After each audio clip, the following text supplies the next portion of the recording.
Hello, we know the truth. We are here again exposing the Larry Nassar case, or Larry Nassar, however you like to pronounce it, doesn't really matter. This was once again sent to me by Brandon Quace. Sorry about that, I can't say that last name. But yeah, there he is. Him and I have been looking online at different articles. I found the Indy Star, and he found another one of I believe Miles W. Mathis. Miles Mathis sounds like the guy from Revolution, the TV show, but that's beside the point. Doesn't matter.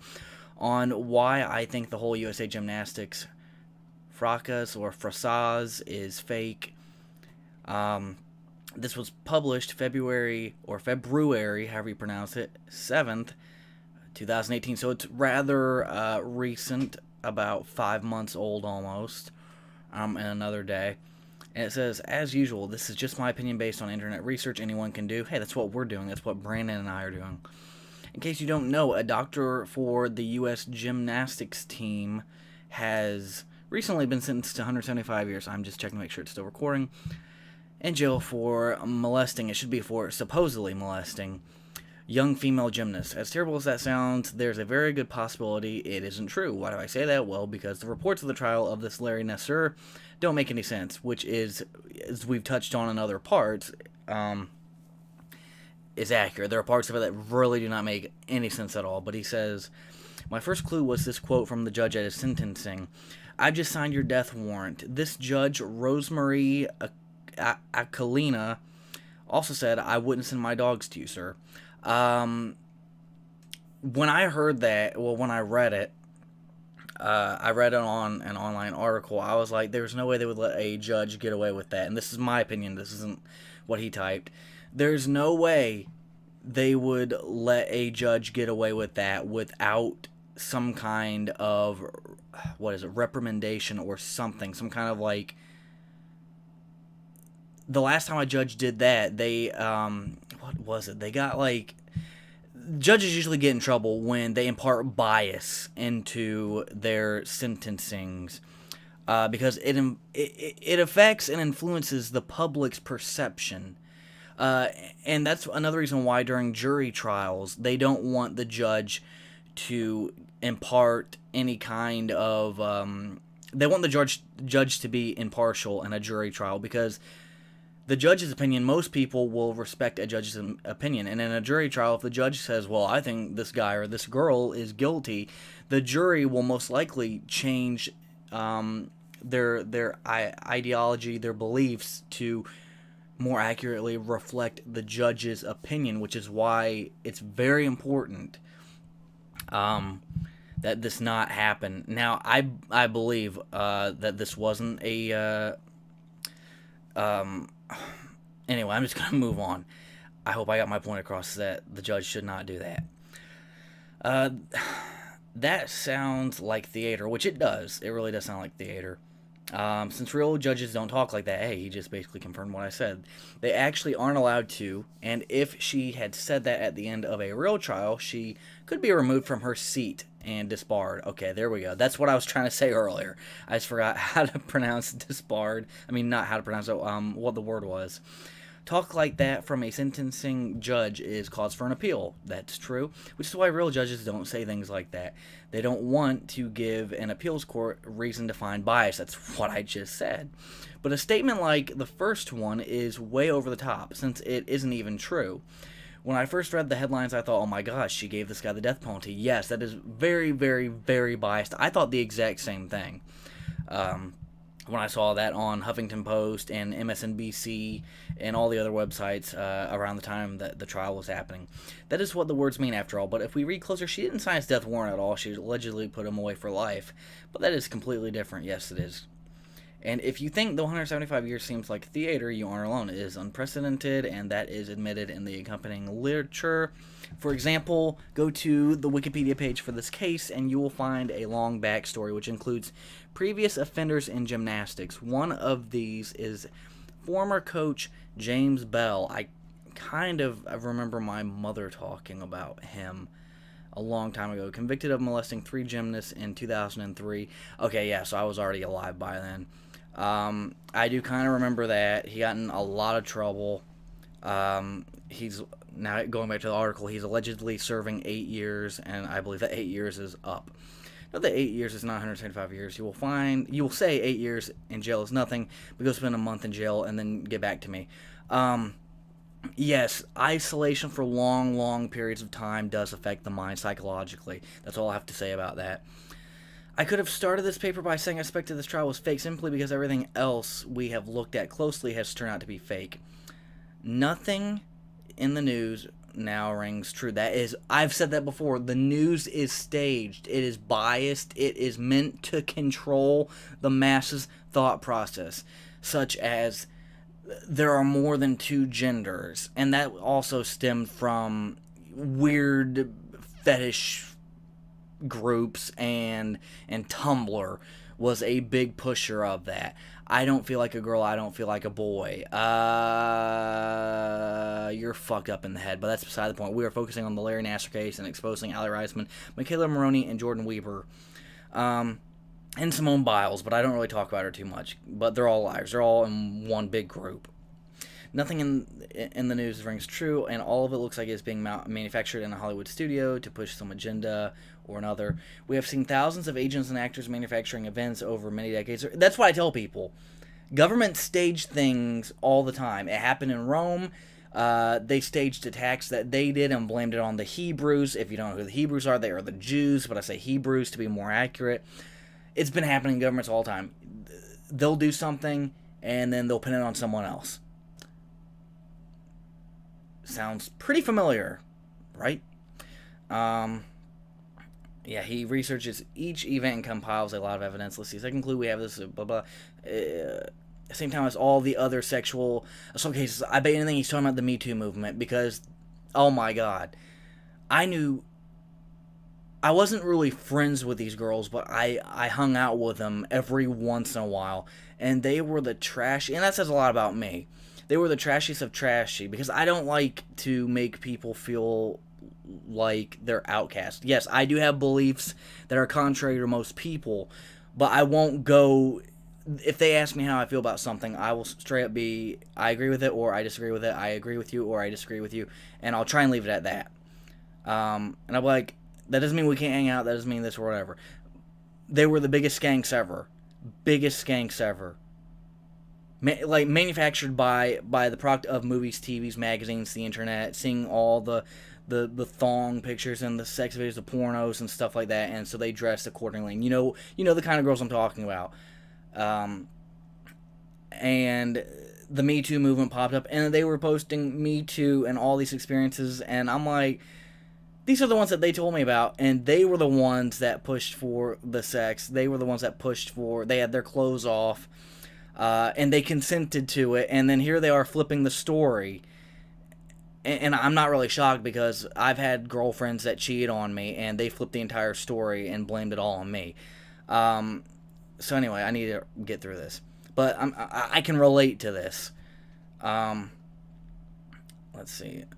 Being accused past year, and it seems like every famous man in the world is being accused of misconduct. Yeah, a good portion of them are.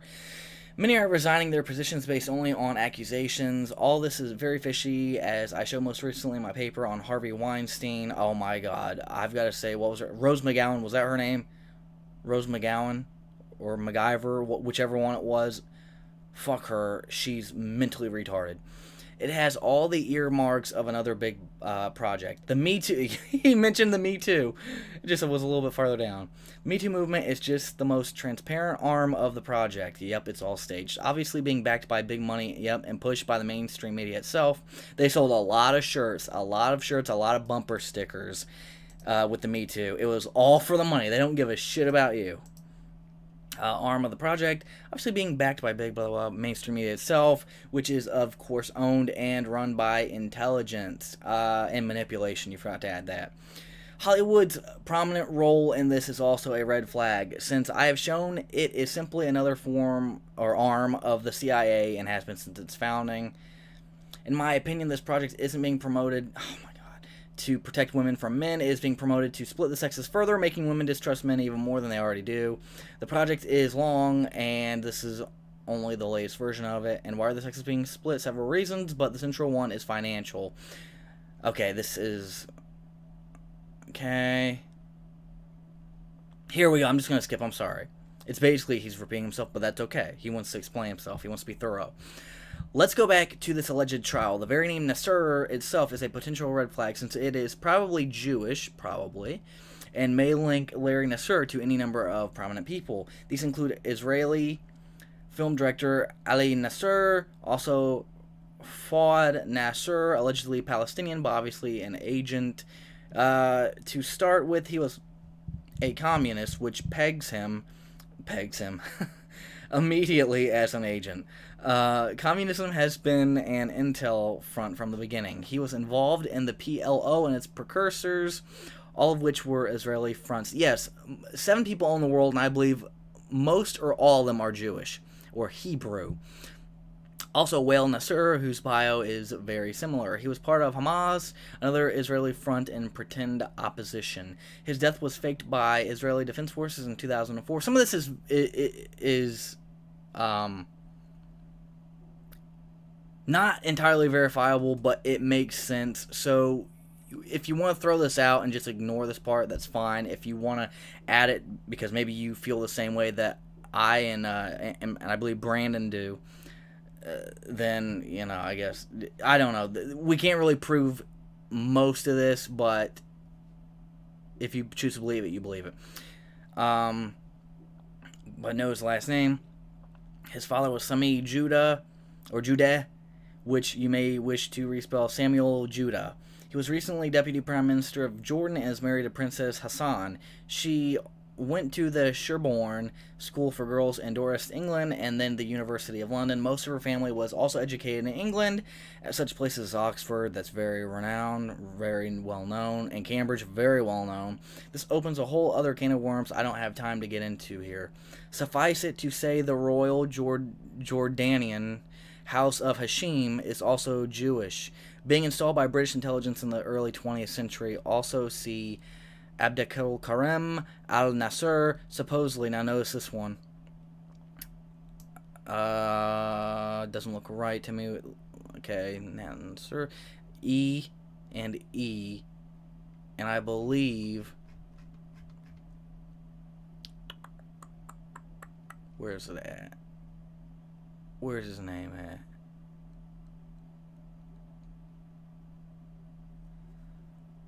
Where's his name at?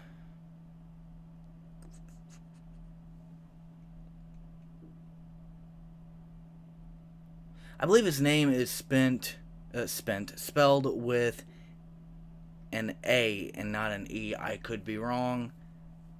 I'm not seeing his name anywhere. If you see it there, then yeah, you see how it's spelled. I could be wrong. There we go. There's an A, but that's Aly Nassar. And there it is. Yep. That's Larry Nassar's spelling. So it's with an A.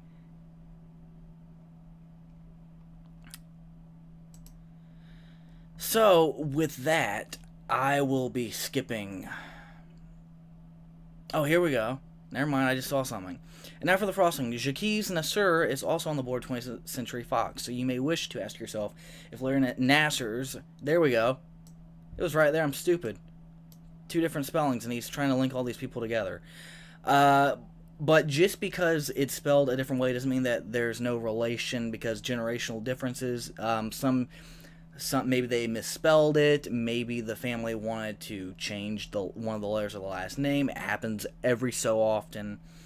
Some families even shorten the last name. At least back in the old days, they did.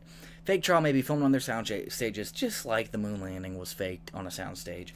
That was my opinion. Larry Nassar has no genealogies posted online, but we should ask if he's closely related to Jacques Nassar. You will say the names aren't spelled the same. That's what I was just talking about. But that doesn't decide it. They may have changed the spelling of Larry Nassar's name for this event. We have seen them do it before. In fact, in some places, Nassar's name is spelled Nassar. The major mainstream media can't decide which way it's spelled, spelling it both ways. Okay, I'm going to click on this. I'm very interested to see. And just so I don't waste my time and your time any more than I already have, Larry Nassar, here it is. It is spelled with this. Did they actually spell it with an E? I don't know why it switched that. Did they actually spell it with an E? Let's look it up. Yes, they did. Not only once, right here, A federal judge in December sentenced Nassar to 60 years in prison for 3 child pornography charges, which we read about in another video I did. They spelled, again here, told Nassar she signed his death warrant, and there it is. This is one of the websites, independent.co.uk, that I saw an ad for when it happened. And then there it is again on a different article on the same website with an E. And then let's also be even more fair and see how many times it's spelled with an AR. 21 times. These could be misspellings, accidental, they could be intentional, who really knows. But the guy's telling the truth there, 100% truth, that they do spell. And I did see it on other websites as well, where it was misspelled once, twice, maybe 4 or 5 times. Who really knows? Who really knows?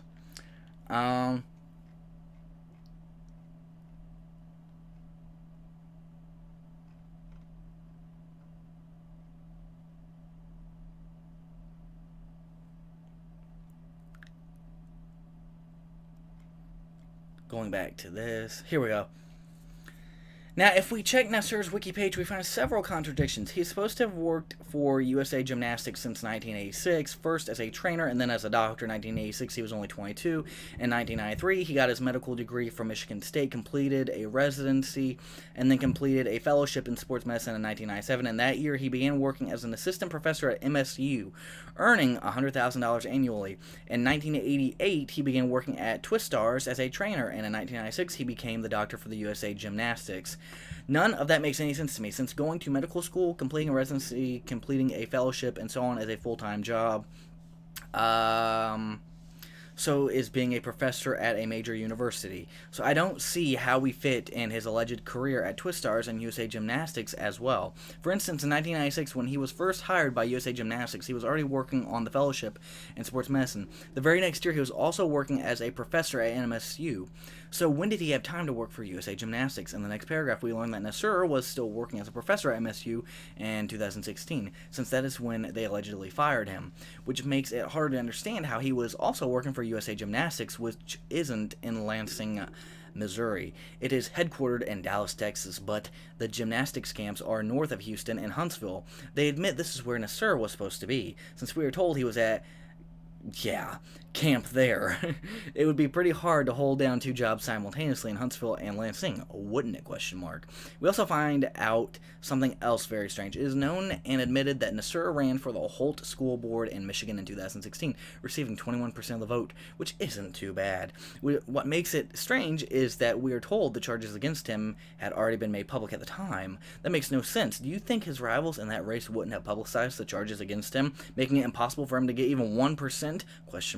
Which brings us back to evidence from the trial. We are told that 156 victims spoke at the trial, while Nassar sat and listened on the witness stand, sometimes hiding his head in his hands, or wiping away tears with a tissue. What? You have probably seen real trials, or at least trials on TV or in the movies. Okay. TV and movie trials are not entirely accurate, unless they're talking about TV trials like that they show on TV from, like, news networks. Those are, for the most part, pretty accurate. There are some staged ones, like this one possibly is, but movies and TV, like TV shows and movies, aren't very accurate. I'm just gonna say, like My Cousin Vinny, not very accurate at all. Anyway, does the accused sit in the witness stand while others give testimony? No. The accused sits at the defense table with his attorneys, doesn't he? The only people who sit in the witness stand are witnesses while they are giving their own testimony. Besides, Nassar was only convicted on 7 counts, so why would 156 girls parade through giving testimony? Testimony is only allowed from people involved in the trial. You don't just open up a trial to everyone who has something to say. First, the victim goes to the police, then she hires an attorney. At that point, she is part of the prosecution. But girls who haven't officially or actually filed charges become a part of the prosecution, aren't allowed to give testimony. That is absolutely true, unless they are called a witness. Yes, a few might be allowed to give testimony as witnesses. There we go, right there, for the prosecution. But that number would be limited. You don't need 156 witnesses for the prosecution all saying the same thing. That would just waste the time of the court and the jury. So this was especially when you already have plenty of girls as part of the lawsuit proper. They don't need 156 outside witnesses to testify when they already have many girls pressing charges as part of the trial. The jury needs to hear proof of their cases, not the cases of 150 other girls. Also, the witnesses for the prosecution are called to corroborate testimony of the primary victims, not to relate their own stories. This was a trial, supposedly not a vast therapy session. That's funny, and that is entirely true. In other words, witnesses for the prosecution would be expected to answer questions about the charges on trial, and if they started talking about their own cases, the defense attorney would object that this was outside. Okay. Yes. Entirely resounding yes on that part. That is what I think I mentioned once or twice before in a different video, one of the other parts. It is ridiculous how many went up and spoke. And Aly Raisman, when she went up to speak, with the bitchy looking face that she had, the dumbass looking hairstyle, that has nothing to do with it, but it's just my opinion. She looked like she was trying so hard not to laugh, because when I watched her testimony, I cracked up. Everything Aly Raisman said sounded like a theater play. Something like, young girls grow to be powerful women who take you down. It was so scripted. It was so corny. Anyway, sorry about that. That just gave me a good laugh. Thank you. Thank you, Miles Mathis. Thank you. The judge would agree, since the trial was called to determine facts in the case at hand, not to air every grievance in Nassar's past. So you see, once again, these fake trials are run to fool those who know nothing of the of the law. All your attorney friends probably know this thing was faked, since it can be spotted as a fraud. There actually was one that said that it looked fake. I am trying to find the article right now, but there was one attorney that did say there's no way he could have done this, and there was no way that trial should have been handled the way it was, since it can be spotted as a fraud in about 30 seconds. I recommend you ask them about it, but rather than expect a straight answer, which you're unlikely to get, just register the looks on their faces and their immediate nonverbal responses, body language. That should be enough to tell you I am right. And in a real trial, the defense attorney would have the opportunity to question any of these girls who spoke as witnesses for the prosecution, and the first thing he would ask is, if what you say is true, then why didn't you file charges or at least join the lawsuit? We don't need testimony from those who were injured so little they didn't even bother to join That is so true. They didn't even bother to join the lawsuit. So freaking true. God, it is so true. It is absolutely true. Right there. I remember from my law classes I've taken, that is entirely true. If you've ever taken law classes, then you know. I took 2 in high school, and then I took 1 in college. And so freaking true. So freaking true. High school law classes are somewhat accurate. They are watered down. The high school trials you go through are not actually how a court works per se. There are parts of it that are accurate, parts of it that are inaccurate. But anyway, moving on. College teaches you a lot more. If you can take a law class in college, I recommend taking at least one. That deals with the court, not just like state laws, but the actual court process. We don't need testimony from those who were injured so little that they didn't even bother to join the lawsuit. Yeah, they were injured so little or not at all. The next thing the defense attorney would do is rip into these credentials of each girl. He would be told who all the witnesses were long beforehand to give him time to research them. Since we don't see any defense here of that sort or any other, we know this trial was a sham. To answer this they would have looked up Mckayla Maroney, and I believe by this time her video of her 2 videos of her butt and her pictures of her butt that she posted on Instagram were deleted. But all you have to do is go on to YouTube. All you have to do is go on to Google Mckayla Maroney at that time, and even months afterward, you would see people that had copied it and saved it. Obviously, I have it saved for my freaking first, I think part 1, part 2. I didn't use it for part 3. I'm not entirely sure if I did, but for part 1 and part 2, I put that up there because I wanted people to see what kind of person she was, and I got nothing but shit for her, except for I think 2 people. Brandon's one of them, and another guy said, yeah, I agree with you. I knew it seemed fake from a mile away. And anyway, yes, they would have seen that, and they would have said, if this happened to you, why did you post videos like this and pictures, images, they would say not pictures, images like this for the world to see, strangers? And she would have nothing to say. If it affected you so badly, why did you do it? She would have nothing to say.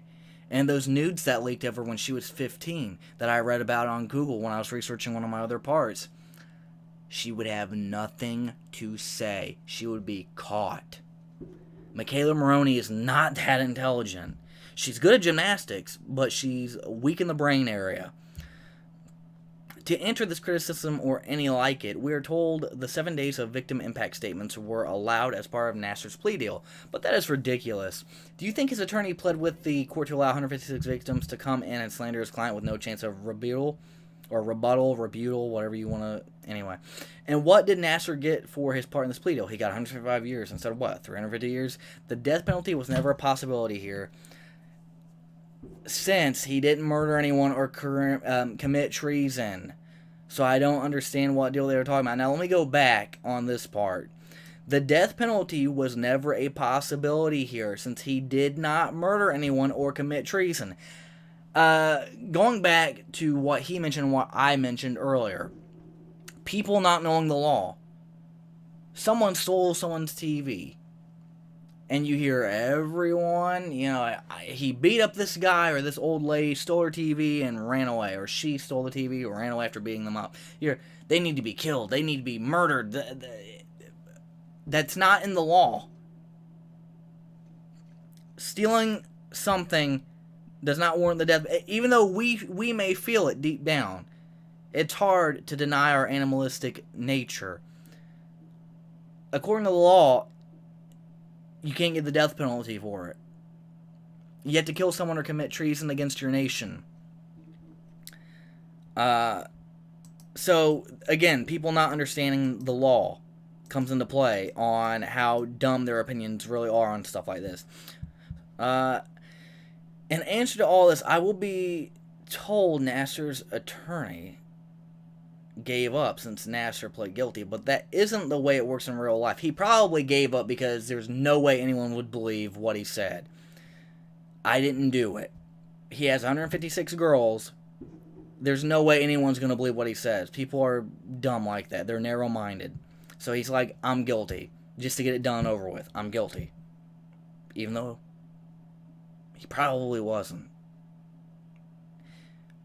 Probably guilty of the 2 or 3 girls that I've mentioned over and over again, that he squeezed their butts, and the doctor said that's the only thing he did.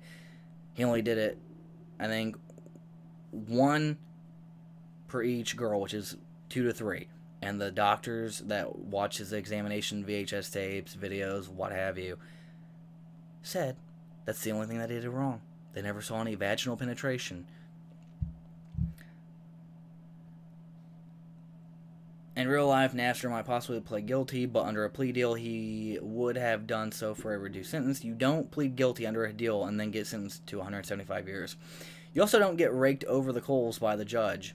That's true. Another curious thing we were told is that at the sentencing, the judge read aloud a letter Nassar had written to the court after pleading guilty, in which he accused the girls of lying. I've got a cough, hang on.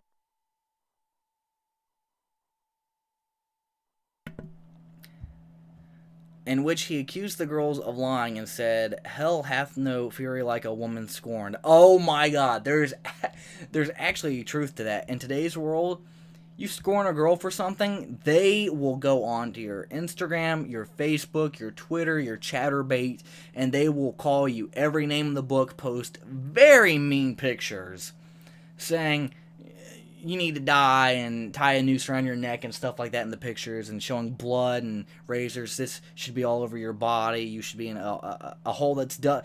Women today are very vicious. Men have always been that way, but women are very vicious today. If you scorn them at all, they ask for your opinion, and then you give them your opinion and they don't agree with it, they will unleash hell on you. Or they'll block you because they can't handle it. They can't handle the fact that other people have opinions. Most people are like that. Not just women, but men have always been that way. We've always been really angry with people who don't agree with us. Which is it makes it really, the gender balance scale is very muddled because women are becoming more like men. Anyway, yeah, and you believe that guys already in prison write letters to the court like that, jeopardizing their own trials. I guess he just won another 100 years in jail or so. You don't write informal letters to the court. You might petition the court through your attorney for some reason, but those petitions are not public and would not be read in court by a judge. Such an action would be considered highly unusual or insane by any appellate court, and might be reason for tossing the whole trial. The appellate court might also recommend the judge for a psychiatric evaluation. Okay. Nassar's sentence is also weird since we are told he was sentenced to 40 to 175 years. Well, which was it? And what is the spread based on? If you went to the doctor and he told you you had 10 to 100 months to live, you would say, thanks, doc, but that isn't really helpful. It looks to me like these numbers are being published to add to the confusion. Most people will read this stuff and just give up trying to understand it, oh my god, any of it, and act like they're professionals, if you want my opinion. They're like, I don't understand it, but I'm a professional on this. I'm going to debate with people over it. Which is what they want. They don't want you to understand. They don't want you understanding anything. They want you to just accept it and move on. It's true. That is so true. It's so easy to brainwash people today. Next, we find the prosecuting attorney is actually the Assistant Attorney General of Michigan, Angela Pavlidis. Is anyone involved here not Jewish, I wonder? Pavlidis is a prominent Lithuanian Jewish name. Just look it up, but regardless, it is strange to see this trial in federal circuit court prosecuted by the state attorney general's office. I don't really understand why the attorney general would be involved in such a case. Yes, the case became very high profile, but only because the media turned it into their usual circus. Yeah, that's true. Which brings us to the way this case hit the headlines. Although Nassar wasn't charged for these crimes until November of 2017, in February of that year, 3 former gymnasts went on 60 Minutes. I wonder who they were to air their claims. Others went on Twitter under the Me Too.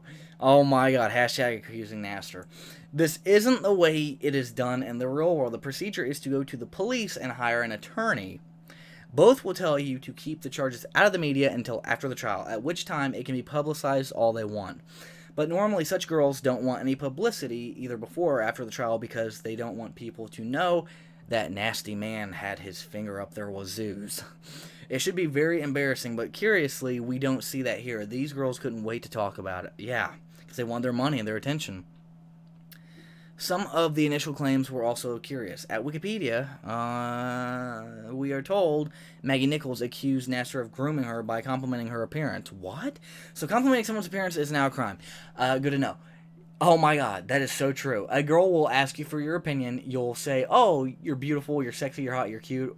And they will just, be so offended. Usually the SJWs and feminists. They'll ask you for your opinion, and then you'll give them your honest opinion, and then they will attack you, they will berate you, they will twist the story and say, he walked up to me out of nowhere and said, I've had it happen, and say, I'm sexy, I'm hot, I'm beautiful, I'm very attractive, and they scorn you to death, and they make you an enemy in the public eye. It is such bullshit. They make you want to hate being a man. Anyway, when you see crimes profiled on 60 Minutes before they have even gone to trial, you should know you're witnessing another project. News programs should be reporting on crimes after convictions have been handed down, not a year before. For one thing, such programs should prejudice a jury, making prosecution more difficult. Courts have to find unbiased jurors, remember, and if all the jurors are prejudiced by watching 60 Minutes beforehand, this is quite hard to do. This is why the real courts don't like media circuses. Only fake CIA courts like media circuses, since that is the whole point. Another reason the media doesn't report extended testimony before real trials is that they can open themselves up to lawsuits. What if Nassar had been found innocent? In that case, he could then sue the girls, CBS, and the rest of the media for slander and libel. Okay, for all you that misuse that misuse this term, this term, slander. Slander is not written. So if I go onto Facebook and say my ex-girlfriend is a bitch, is a whore, is a cunt, is the worst of the fucking worst and needs to die. That's not slander. That is libel. Libel is print, Facebook status, Meet Me status, Bebo status, tagged status. Did I already say Facebook status? Forum, typing in a forum and posting a message for everyone to read. Print. That is libel. Slander is spoken. So if I say right now, Mckayla Maroney, Aly Raisman, Jordan Weber, and Simone Biles are bitches. They are whores, they are sluts, blah, blah, all that other stuff. I just go on calling them names. That's slander because I'm speaking it. Now let's return to Judge Rosemary Akulina. She's also fishy like Nassar. She comes out of Michigan State University. That's where I'm going to tie it up now and give my thoughts on it because I'm almost halfway through it. It's a really long article, and this recording is going on for a really long time. So yes, this guy, Miles Mathis, is somewhat accurate. He seems to be knowledgeable on the law. Definitely not perfect knowledge of the law, and I don't have perfect knowledge of the law either. But he does draw some things that can't exactly be proven, but then again, just because you can't prove it doesn't make it true, but just because you can't prove it doesn't make it not true. It goes both ways. So if you want to do more research on this part that has been read, and maybe even look up things that I've mentioned or that he's mentioned that I didn't talk about. I didn't want to mess up the flow too much, and I ended up messing up the flow of this video a whole bunch. Google's there, Bing's there, Yahoo.com's there, Ask.com, Yahoo Answers. If you want real people to answer your questions about this or anything really. There's a lot of accuracy here. There's a lot of things that can't really be proven.